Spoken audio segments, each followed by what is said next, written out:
Chapter 20. The April afternoon was as beautiful as it had ever been. Eloise was glad to be among her church family and soak in the blessed sunshine. She'd fallen asleep after lunch while Luke napped and woke up in a better frame of mind. Her attitude toward Zeke could use a slice of forgiveness, and she could use a slice of minding her own business. Following Luke around at the orchard picnic was work enough for her to make excuses or steer clear of unwanted conversations. The short leaves on the fruit trees whispered of the long winter they'd made it through. Tiny green buds covered the trees, anticipating the sunny days to come when they would grow into fragrant pink and white flowers. Eloise could already imagine the branches laden with fruit. Fall picking would be more fun with Luke this year. She looked forward to watching him experience a fresh plum for the first time. Her mouth watered, dreaming of the sweet juices. The creek ran just beyond where they had their meal, lending its voice to the fellowship.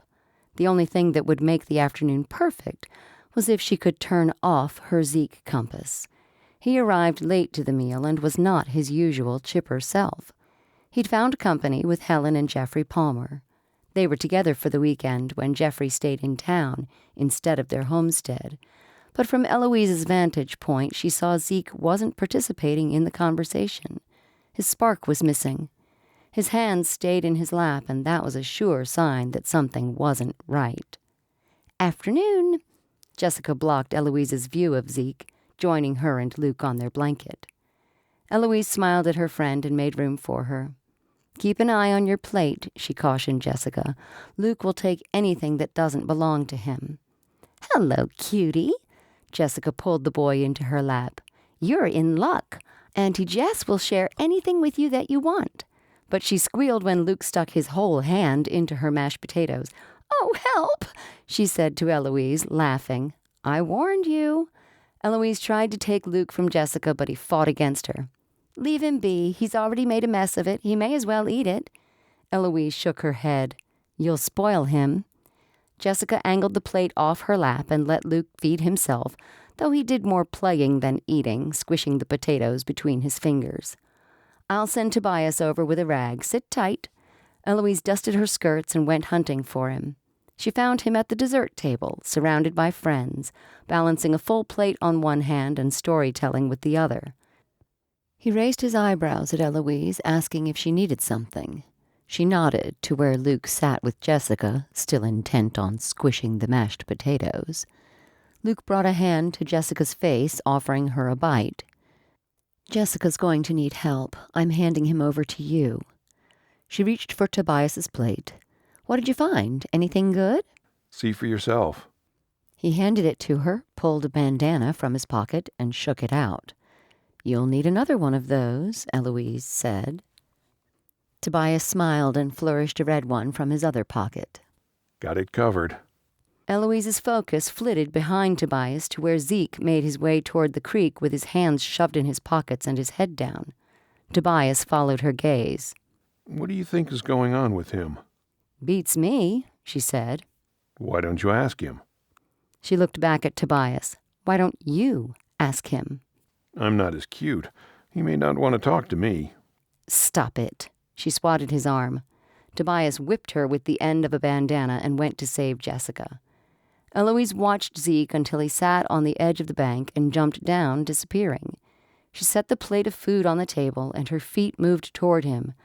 One in front of the other, she walked the 100 yards to the creek. Looking over her shoulder, she saw that nobody watched her. Tobias sat next to Jessica and fed Luke with a spoon. Helen and Jeffrey were caught up in each other. Other family groups intermingled around the tables and blankets. Caroline and Mary Beth joined a group playing bag toss. She came to the edge of the bank, a 4-foot drop, and saw Zeke standing on the dry sand, watching the water run by, inches from the toes of his boots. Tree roots held the sand and dirt in place where she stood, waiting for another flood to be useful. Zeke toed the ground and bent to pick up a palm-sized stone. He held it in his hand a moment before flinging it into the water. "Hello," she called to him. He turned at her voice. His eyes were wide, and he looked behind her. "It's just me," she said. "Mind if I come down?" She sat and dangled her feet over the edge, resting a foot on a root. "How are you liking the bakery?" You ought to come by and see for yourself. He looked up at her, smiling in that easy way of his. "I did. Once." She broke contact, and her gaze followed the movement of the water. That was safer than whatever she might find in his eyes, or revealing too much from her own. The water wasn't vulnerable. Zeke scooped a handful of sand from the ground, sifting through it to find the pebbles. He tossed one into the water, and then another. Chipmunk. Zeke. They spoke at the same time. She waited for him to go on, but he looked at her expectantly. "I watched you leave the picnic. You looked not yourself." He shrugged and threw a few more pebbles, listening to the individual plink as they broke the surface of the water. His eyes lingered at the spot where the water swallowed his pebbles. "I'd better see if Tobias needs help with Luke," Eloise said. Wait. Zeke brushed the sand from his hands and turned to her. Thank you for coming over. I would like the company. "Okay." She looked at him, waiting for him to say something else, but he only locked eyes with her until she looked away, blushing. Want to throw a rock? He asked. "Okay," she laughed. "Help me down." He put his hands on her waist and lowered her to the ground. He smelled like a baker with hints of a smoky bread oven soaked into his shirt. Did you just smell me? Zeke laughed, and his hands lingered on her waist. "You smell delicious, like I've walked into Anderson's bakery hungry for breakfast. How can I resist?" She stepped back. "You'd drive a woman loony coming home with that scent every day." Zeke pushed his hands into his pockets and ducked his head. The bread," Eloise stammered. "On your shirt. It smells good, that's all." He squatted and picked out a handful of stones. Here. "Thank you." She was thankful for the distraction. This conversation was not going well. She tossed her pebbles one at a time and bent to find more. After a few minutes of quiet pebble tossing, Zeke threw a handful in one go and let a breath of air out, frustrated. She took a chance and prodded. "Do you want to tell me about it?" He turned from her, watching the creek downstream. Why is California so far away? "It doesn't have to be," she said. He looked at her over his shoulder, offering a half smile. A couple of weeks ago, Boss asked what was so great about California. He swiped his boot over the ground, kicking sand into the current. I had 101 answers for him. She took a step and reached to place a hand on his shoulder. He whirled to face her, and she caught a glimpse of his shining eyes. Want to climb a tree? Eloise startled at his nearness and covered her heart with both hands. "I cannot keep up with you." Come on. He grabbed her hand and pulled her along. I saw a good one over here. "Zeke, stop." He turned back to her, gripping her hand. "Throwing rocks and climbing trees isn't going to fix this." How do you know? He displayed that cheeky grin of his. "Because I know." She ignored the heat coming from his hand. "Settle yourself, Eloise." Have you tried it? He played at pulling her along, bracing both feet and leaning back as if she were livestock stuck in the mud and her arm the rope. She stood her ground and cocked her head. "Avoiding? Absolutely." He wasn't deterred. Come on. He squeezed her hand. Who says I'm avoiding anything? She gave in to his whims, though she couldn't have answered why.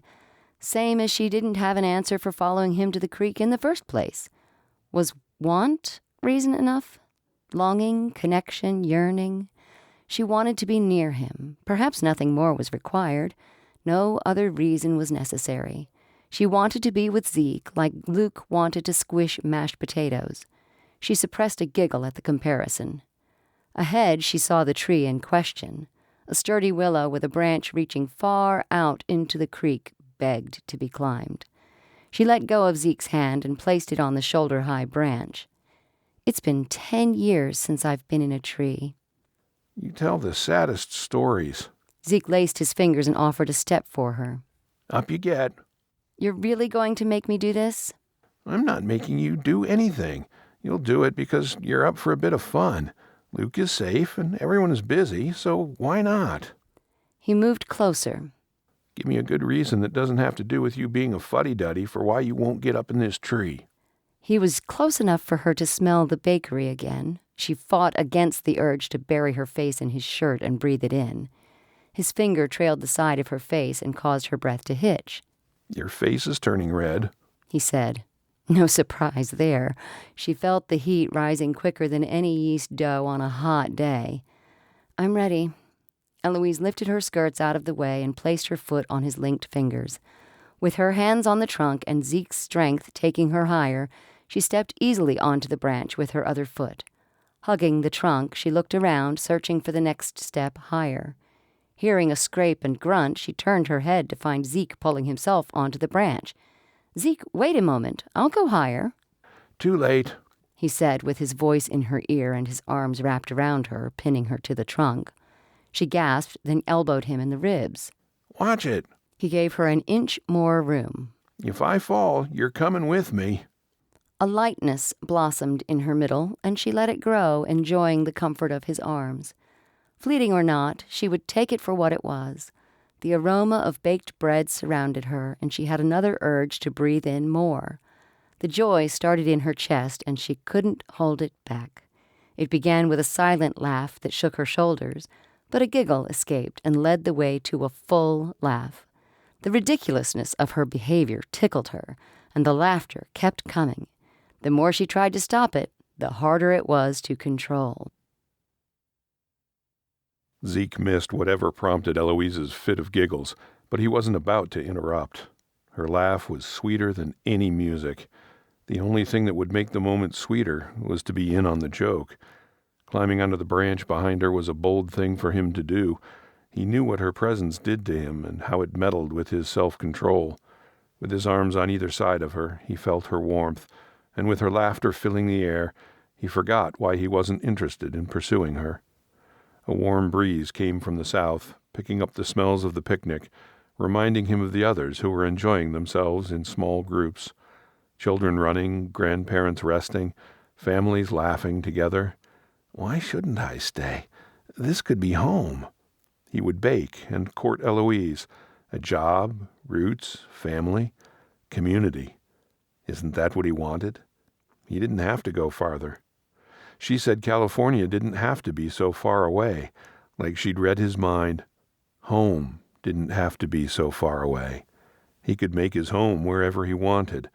Oh, but he wanted a home. He wanted to dig in deep and grow the kind of roots that great-grandchildren could talk about. Right now, he wasn't interested in anything but the girl between his arms. Her shoulders still shook with laughter. "Do I want to know what that's about?" Carefully, she turned in his arms. With her back resting against the tree, her hands grabbed the trunk from behind. Her eyes were wet, and her smile, her beautiful, beautiful smile, begged to be kissed. She looked at him with mischief shining in her eyes. "Don't move. You brought this on yourself." Transferring her hands to his chest, she looked at him for a moment.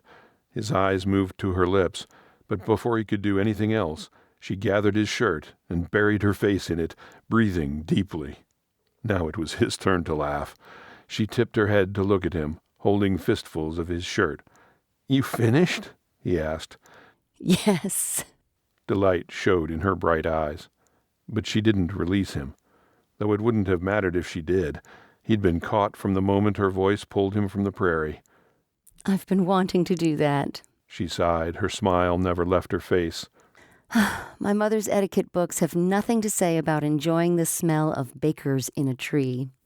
Leaving one hand on the trunk behind her, he brushed his hand along the side of her face, caressing from her temple to her chin and back again. "Lucky for me, I never read any of those books." He kept his hand against her skin, and his fingers eased into her hair, cupping her cheek. His heart sprung from his chest when she leaned into his hand and closed her eyes. "Eloise!" Boss called his sister, and she pulled away from Zeke, shrinking against the tree. Zeke sent her a wink and, in 2 seconds, dropped to the ground. "We're over here." The leftover grass from the last fall crunched under Boss's boots. He peered at Zeke below him by the creek. "Where's Elle? Luke's done for the night." "I'm here." She leaned around the trunk to wave at her brother.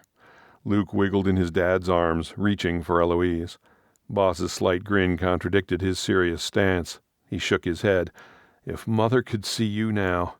I'll be right down, she said, turning to Zeke. Don't bother. You know the way home.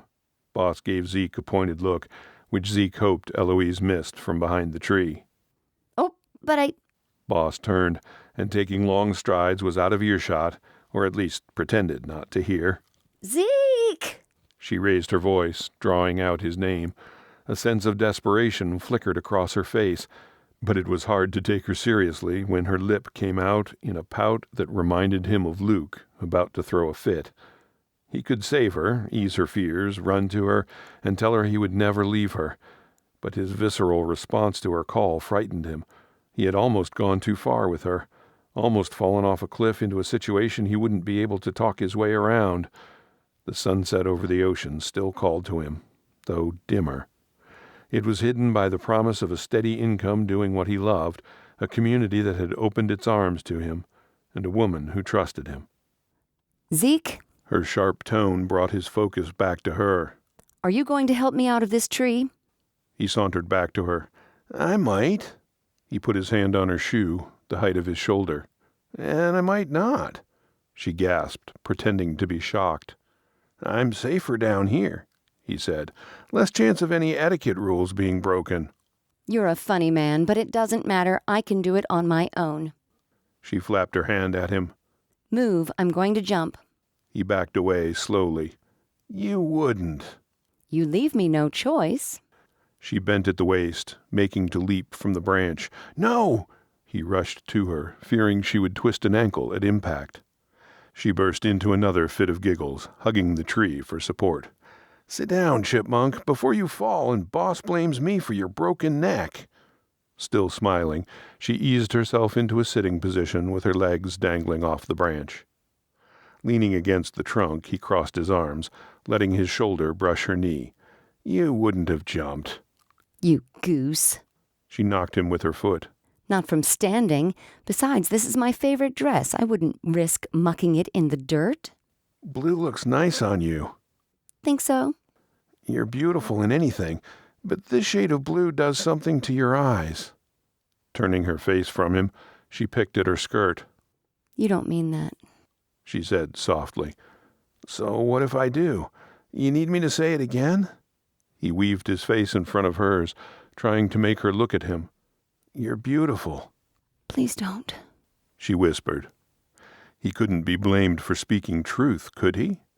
Just because he confessed that she was beautiful didn't mean he was spilling out his undying love. Did it? Where was Rachel in her advice when he needed her? All right. He pushed from the tree and stalked a few feet away. To pursue or not to pursue. Stay or go. Take the job or leave. What are you looking for out west? Her voice cracked. Home, he said immediately, turning back to her. What does it look like? A place that I've built that is only dependent on me, where I'm not beholden to anyone. He looked at the water, hands on his hips. It sounded crass coming from him so firmly. Is that what this was about? Making a name for himself, proving to the world, himself, that he didn't need help? Home is a place where you're loved. Her voice drifted to him, almost too quiet to hear. Being with and creating a future with those who love you. Letting out a breath, he kicked the ground, sending a spray of sand and pebbles into the water. People are unreliable, and they die. Maybe so, but it's better than being alone. No one is ever alone, he said. Wherever I go, God will love me as fiercely. You have more faith in him than I do. What do you mean? Zeke returned to her side and reached for her. He raised his eyebrows, asking if she'd like to come down. Putting her hands on his shoulders, she allowed him to bring her out of the tree and into his arms. Wrapping her into a hug, he held her, relishing the feel of her arms around him. She didn't pull away. Instead, she sank into him, holding on to him as he to her. She pressed her cheek against the hollow of his shoulder. How are you so sure God's with you? I just know. She released him, and he let her step away. A coldness filled the place where she'd been. It was a struggle not to pull her back.